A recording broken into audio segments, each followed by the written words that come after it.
And this is our home specialty by Lisa Anyong Baked Scallops. Hello and welcome to Goma at Home. Today we are baking scallops. Okay? So, itong scallops na to, when you buy this at the market, you really have to check for its freshness. Number one, by smelling it, no? Ngayon, ibang scallops naman, sarado siya na ganon. Tapos, pag nakita mo na hindi gumagalaw, tapos medyo mabaho amoy, don't get it at all.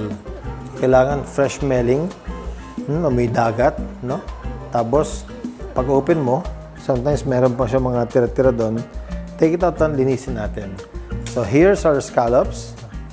Simple lang to. Lagyan natin ng konting din perin sauce, little pepper, we'll put a little olive oil, and then we'll top it with quick milk. And then, ibabroil natin siya. Mabilis na broiling lang to. About 5-6 minutes, you're done. Okay? So, itong pan natin. Ito yung pan na ginagamit natin pag mag-ano tayo. Kung bake tayo ng bread, yung ginagamit natin. Okay? Okay.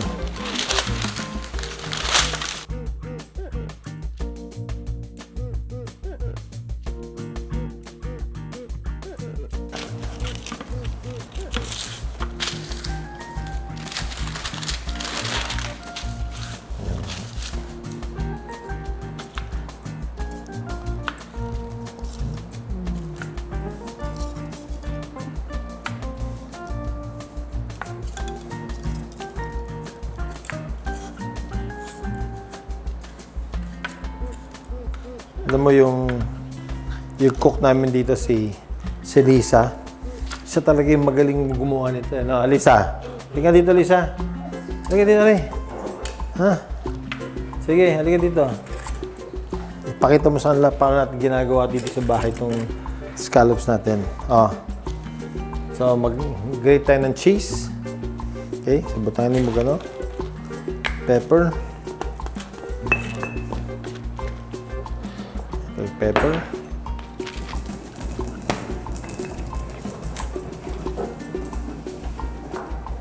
Specialty talaga ni Lisa to. Sige.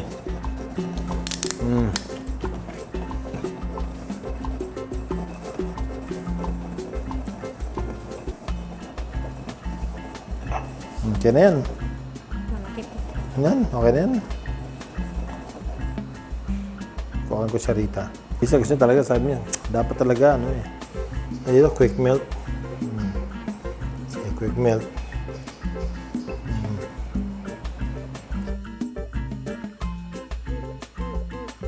Idas mo na. Sige, malinis mo yung kamay mo. Hugas ka naman eh. Sige. Rap. Daghano eh.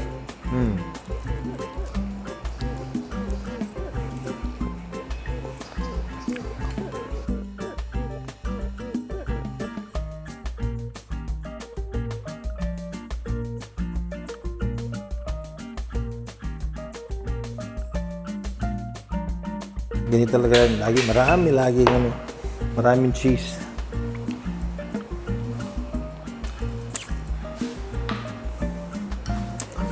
Okay. Yun. Pinapaliguan mo talaga ng olive oil, no? So, naka-preheat naman yung oven natin. Such and medium broil. Nice. Ito, favorite talaga ito ni Ma'am Lucy.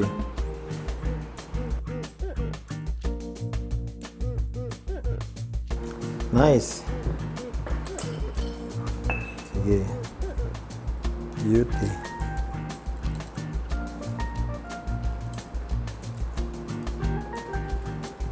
Ganda.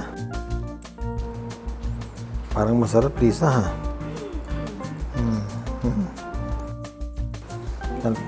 Gamay ra. Santulo lang. Yun, gano'n lang. Yan. Okay.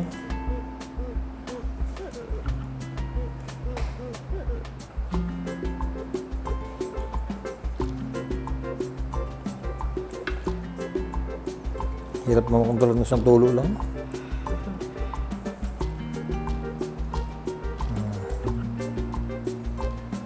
Okay. So now, we'll put this in the oven. 6 minutes lang. Minute less. So naka-preset na siya.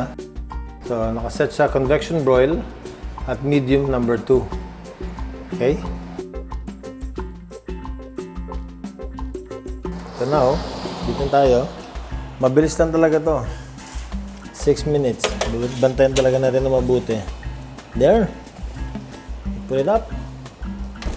There you go.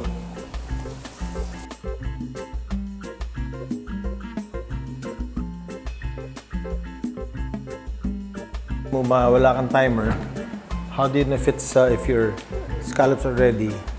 Nakikita mo yung cheese, nagbo-boil na siya. Tapos color brown na yung ibabaw niya. Perfect na yun. Okay?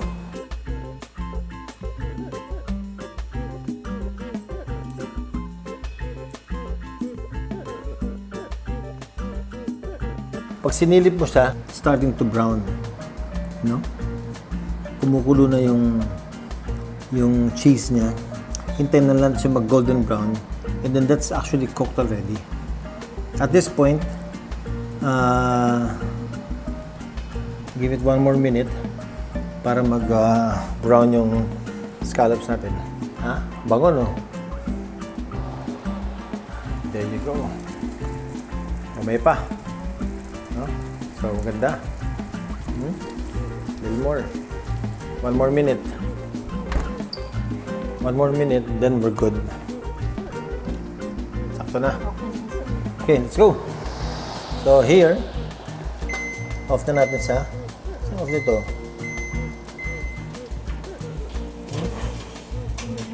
So. Okay. Turn it off.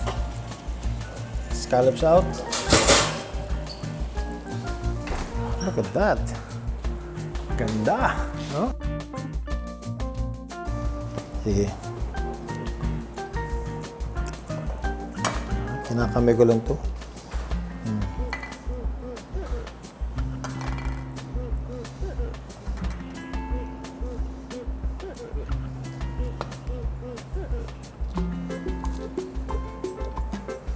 Pag gusto niyo ng scallops, magpaluto lang kay Lisa.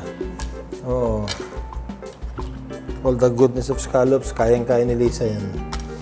Yes, no? And these are home specialty by Lisa Anyong, no? Baked scallops.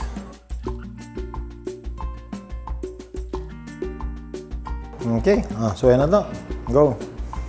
Okay, init.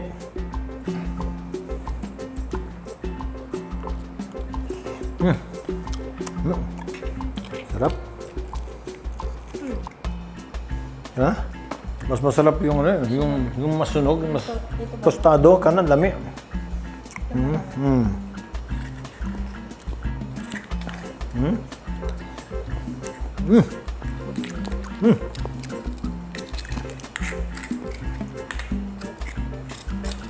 Okay. Okay. Lami. All right. So thank you so much, Lisa. Yan yung specialty ni Lisa dito sa bahay namin. Next time, lulutuin naman natin yung stuffing o kaya yung tawilis when available, no? Okay? So, kini si Lisa, taga-Merida ni. Amo na silingan sa Ormoc. Thank you so much for joining us right here in Goma at Home. Do this in your own kitchen. Share it with your friends. Enjoy it with your family. We'll see you next time. Bye. Goodbye. Kana! Kaunsa. Good. One more.